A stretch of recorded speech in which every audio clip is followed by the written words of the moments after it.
معزز ناظرین کرام، حضور اکرم صلی اللہ علیہ وآلہ وسلم نے اسماء الحسنی کی بڑی فضیلت بیان فرمائی، اور الحمدللہ ایوری تھرسڈے ہم اسماء الحسنی کی فضیلت اور اہمیت اور اللہ تبارک و تعالی کے صفاتی ناموں میں سے ایک نام کا تذکرہ کرتے ہیں۔ اس کا مقصد معاشرے کے اندر اللہ تبارک و تعالی کے پیارے اسماء گرامی اسماء الحسنی کو، اس کی اہمیت کو اجاگر کرنا، اور معاشرے کے پریشان حال لوگوں کو اسماء الحسنی کے ذریعے سبحان اللہ ان کی پریشانیوں کا حل کی طرف لے کے جانا ہے۔ حضرات کرام، اللہ کے نبی صلی اللہ علیہ وآلہ وسلم نے ارشاد فرمایا کہ جو شخص اسماء الحسنی کو یاد کر لے اور اسے روزانہ پڑھا کرے، گویا کہ وہ جنت میں پہنچ گیا۔ سبحان اللہ، یعنی کہ گویا کہ جب وہ اسماء الحسنی کو روزانہ پڑھ لے گا تو اللہ تبارک و تعالی سبحان اللہ، ایک تو اس کا مطلب یہ ہے کہ جیسے ہی دنیا سے وہ رخصت ہوگا تو اللہ تبارک و تعالی اسے جنت نصیب فرمائیں گے۔ اور اس کا ایک مقصد یہ ہے کہ سبحان اللہ، جو شخص صبح و شام یعنی اسماء الحسنی اللہ تبارک و تعالی کے 99 ناموں کو پڑھے گا تو اللہ تبارک و تعالی اسے بے شمار برکات نصیب فرمائیں گے، اور سب سے بڑی بات دنیا کو اس کے لیے جنت بنا دیں گے۔ حضرات کرام، آج ہر ایک شخص مجھ سمیت اپنی دنیا کو جنت بنانے کی کوشش میں ہے، یعنی جنت سے مراد یہ ہے اپنی زندگی میں سکون کا متلاشی ہے، بیماریوں سے نجات کا متلاشی ہے، پریشانیوں سے نجات کا متلاشی ہے، یہاں تک کہ وہ اپنی زندگی میں سکون کو حاصل کرنے کے لیے نہ جانے کن کن ذرائعوں کو استعمال کر رہا ہے۔ لیکن قربان جائیے، میرے اور آپ کے پیارے نبی حضرت محمد مصطفیٰ صلی اللہ علیہ وسلم نے فرمایا کہ اگر واقعتاً تم سکون کے متلاشی ہو، واقعتاً تم بیماریوں سے نجات کے متلاشی ہو، تو اسماء الحسنی کو اپنی زندگی کا حصہ بنا لو، صبح شام اسے پڑھ لیا کرو۔ میں ہمیشہ سے کہا کرتا ہوں کہ ہماری پچھلے ہمارے نانیاں دادیاں دیکھ لیں، رات کو سوتے وقت بچوں سے اسماء الحسنی سنا کرتے تھے۔ مساجد کے اندر بچوں کو باقاعدہ اسماء الحسنی یاد کروایا جاتے تھے، اور بچوں کے اندر اتنا ذوق و شوق دلایا جاتا تھا کہ ہر قرآن کریم کے شروع کے اندر ہی اللہ تبارک و تعالی کے صفاتی نام لکھے ہوتے تھے، اور بچے خود بھی ذوق اور شوق سے یاد کیا کرتے تھے، اور اساتذہ بھی ان کو ذوق اور شوق سے یاد کروایا کرتے تھے۔ تو الحمدللہ ناظرین کرام، یہی ایک توجہ دلانا مقصد ہے کہ آپ بھی اسماء الحسنی کو یاد کیجئے اور اپنی زندگی کا حصہ بنائیے۔ ناظرین کرام، آج اللہ تبارک و تعالی کے صفاتی ناموں میں سے سبحان اللہ 10واں نام الجبار،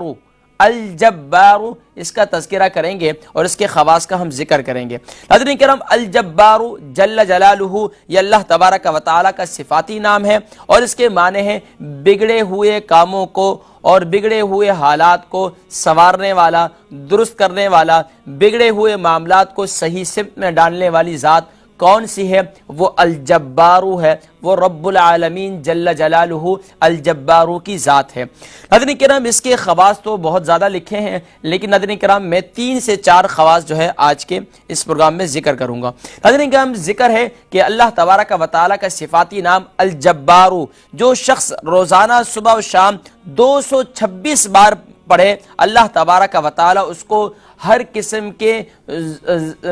قسم کے ظالموں کے ظلم سے، قہر اور جبر سے، اور اللہ تبارک و تعالی ظلم اور زیادتی سے، سختی سے اللہ کریم اسے محفوظ فرمائیں گے۔ حضرات کرام، میں نے ہمیشہ سے کہا ہے، یہ اعداد کا جو میں ذکر کرتا ہوں، یہ اعداد مختلف بزرگان دین کے معمولات سے لیے گئے ہیں، یہ احادیث طیبات کے اندر اعداد کا کوئی ذکر نہیں ہے۔ ہاں، یہ ضرور ہے کہ اللہ تبارک و تعالیٰ کے اسماء الحسنی کی فضیلت اور اہمیت کا ذکر احادیث طیبات کے اندر موجود ہے۔ بہرحال ناظرین کرام، جو شخص روزانہ الجبارو کو پڑھے اور کسی بادشاہ کے سامنے پڑھے تو اللہ تبارک و تعالی اس بادشاہ کے ظلم اور جبر سے اللہ کریم محفوظ فرمائیں گے۔ یہاں تک کہ اگر کوئی شخص بہت ہی زیادہ غصے والا ہے، ڈانٹ ڈپٹ والا ہے، اگر اس کے سامنے اللہ تبارک و تعالی کا یہ نام الجبارو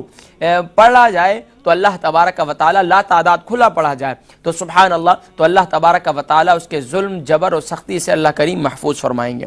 یہاں تک کہ اس کے خواص میں اس بات کا بھی ذکر ہے کہ جو شخص الجبارو جل جلالہ کو یہ ہمیشہ پڑھتا رہے، وہ مخلوق کی غیبت سے، بدگوئی سے محفوظ رہتا ہے۔ آج میرے معاشرے کے اندر کیا ہو رہا ہے، 3 عورتیں بیٹھی ہوتی ہیں، ایک اٹھ کر چلے جاتی ہیں تو 2 اس کے پیچھے باتیں شروع کر دیتی ہیں، 3 مرد بیٹھے ہوئے ہیں، ایک اٹھ کر چلا گیا، دو اس کے پیچھے غیبتیں کرتے شروع کر دیتے ہیں، اس کی بدگوئیاں شروع کر دیتے ہیں۔ تو فرمایا کہ واقعتاً اگر تم اس غیبت کے اس برے عمل سے بچنا چاہتے ہو، بدگوئی کے اس برے عمل سے بچنا چاہتے ہو، تو اللہ تبارک و تعالی کا یہ نامی اسم گرامی الجبار جل جلالہ، یا جبار جل جلالہ پڑھا کرو، تو اللہ تبارک و تعالی تمہیں غیبت سے، بدگوئی سے محفوظ فرمائیں گے۔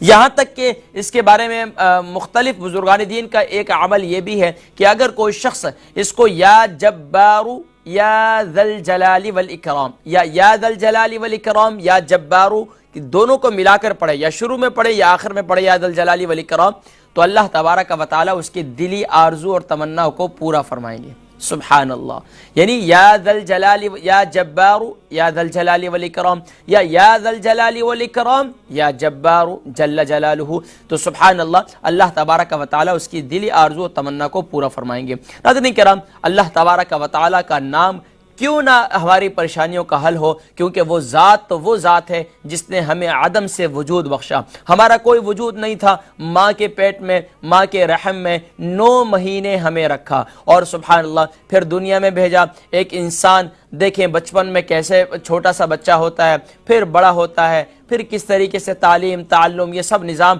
یہ اللہ کریم نے کتنے اسباب بنائے۔ پھر ہماری 5 فٹ کی کائنات، آنکھ کا کوئی نعمل بدل نہیں، کان کا کوئی نعمل بدل نہیں، زبان کا کوئی نعمل بدل نہیں، ہاتھوں کا کوئی نعمل بدل نہیں۔ وہ ذات کتنی بڑی ذات ہے سبحان اللہ، لیکن کمی کس بات کی ہے کہ ہم اس ذات کا تذکرہ نہیں کرتے، اس ذات کے نامی اسم گرامی کو اپنی زبانوں پر نہیں لاتے۔ جب ہم اس کی ذات کو اپنی زبانوں کا عادی بنا دیں گے، اپنی زبانوں کو اس کی اسماء گرامی کا عادی بنا دیں گے، وہ سبحان اللہ، وہ کبھی ہم اس کو الجبارو کہہ کے پکاریں گے، کبھی اسے العزیزو کہہ کے پکاریں گے، کبھی ہم اسے السلامو کہہ کے پکاریں گے، کبھی المہیمنو کہہ کر پکاریں گے، اور کبھی المؤمنو، اور کبھی جو ہے الملکو، کبھی القدوسو، کبھی الرحمنو، کبھی الرحیمو۔ اس انداز سے اللہ کریم کے نامی اسم گرامی کو اگر ہم زبانوں پر لائیں گے تو وہ کریم رب یقیناً میری اور آپ کی پریشانیوں کو جانتا ہے، وہ علیم بذات الصدور ہے، وہ دلوں کے حالوں کو جاننے والا ہے، وہ ضرور ہماری مدد فرمائے گا۔ لیکن شرط اس بات کی ہے کہ ہم اس کے ناموں کو اپنی زبانوں کو اس کے نام کا عادی بنا دیں، اپنی زبانوں کو اس کے نام کا عادی بنا دیں، اور اس کے سامنے جھولیاں پہلانا شروع کر دیں۔ جس طرح گھنٹوں دنیا والوں کے سامنے بیٹھ کر مانگتے ہیں یا دنیا کے سامنے اپنی شکوے شکایت کرتے ہیں، اس رب العالمین کی بارگاہ میں بھی مناجات کا سلسلہ رکھیں تو وہ کریم ذات ضرور مدد فرماتی ہے۔